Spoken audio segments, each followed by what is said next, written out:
Okay, so I'm assuming everybody here knows who Shea is. Shea Gildress Alexander to be exact. And I feel like pretty much he's going to be the MVP again. And I really hate to say that because I'm not really a big fan of him. But right now for the season, he's averaging 32.5 points, 4.8 boards, and 6.6 assists on 55%. And when Shea won the MVP the previous season, he averaged 30 points, 5.5 boards, 6.2 assists, and around 53%. And so far, if you were to compare those two, this season statistically, he is better.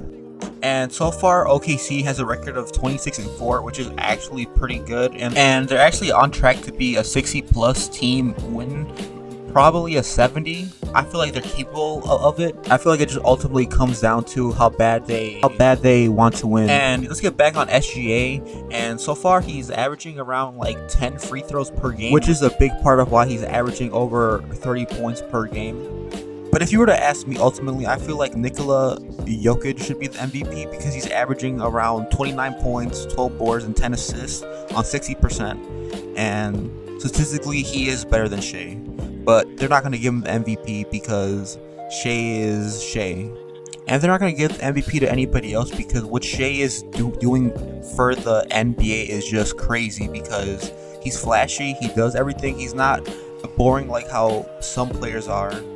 And ultimately, he is a marketable player that the league can have as the face of the NBA. And so yeah, just don't be surprised when Shea wins the MVP because what he's doing for the league is just crazy. And he's just a modern day Kobe, essentially. Yeah, if you want to compare him to Kobe, just the way how flashy he is and just everything he does.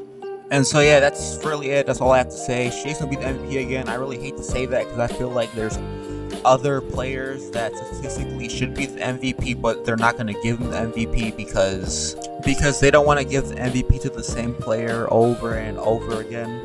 And so yeah, that's it. I just want to say thank you guys and subscribe because these videos take some time to make, and peace.